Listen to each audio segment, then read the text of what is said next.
بسم اللہ الرحمن الرحیم۔ قسم ہے فجر کے وقت کی اور 10 راتوں کی۔ فجر کا وقت دنیا کی ہر چیز میں ایک نیا انقلاب لے کر نمودار ہوتا ہے، اس لیے اس کی قسم کھائی گئی ہے۔ بعض مفسرین نے اس آیت سے خاص ذوالحج کی صبح مراد لی ہے، اور 10 راتوں سے مراد ذوالحج کے مہینے کی پہلی 10 راتیں ہیں، جن کو اللہ تعالیٰ نے خصوصی تقدس عطا فرمایا ہے، اور اس میں عبادت کا ثواب بہت زیادہ ہے۔ اور جفت کی اور طاق کی۔ جفت سے مراد ذوالحج کا دن اور طاق سے مراد عرفہ کا دن ہے جو 9 ذی الحج کو آتا ہے۔ ان ایام کی قسم کھانے سے ان کی اہمیت اور فضیلت کی طرف اشارہ ہے۔ اور رات کی جب وہ چل کھڑی ہو کہ آخرت میں جزا و سزا ضرور ہوگی، یعنی جب رات رخصت ہونے لگے۔ ان تمام دنوں اور راتوں کا حوالہ شاید اس لیے دیا گیا ہے کہ عرب کے کافر لوگ بھی ان کو مقدس سمجھتے تھے۔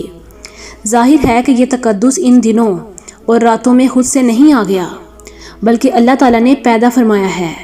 اس لیے یہ سارے دن رات اللہ تعالیٰ کی قدرت اور حکمت پر دلالت کرتے ہیں،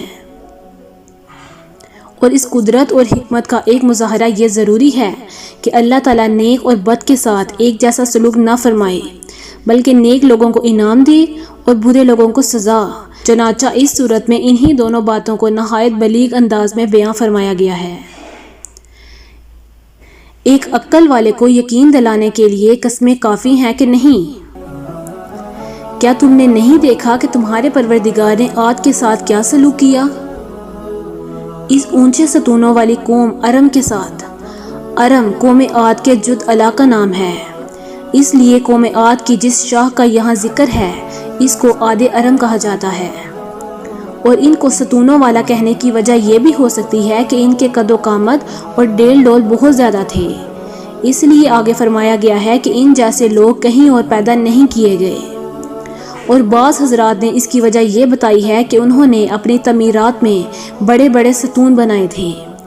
ان کے پاس حضرت ہود علیہ السلام کو پیغمبر بنا کر بھیجا گیا تھا، جس کے برابر دنیا کے ملکوں میں کوئی اور قوم پیدا نہیں کی گئی۔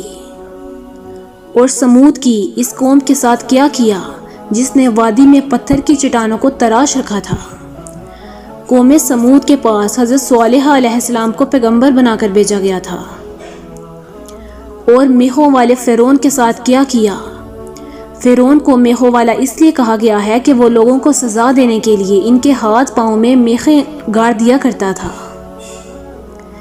یہ وہ لوگ تھے جنہوں نے دنیا کے ملکوں میں سرکشی اختیار کر لی تھی اور ان میں بہت فساد مچایا تھا، چنانچہ تمہارے پروردگار نے ان پر عذاب برسا دیا۔ یقین رکھو تمہارا پروردگار سب کو نظر میں رکھے ہوئے ہے۔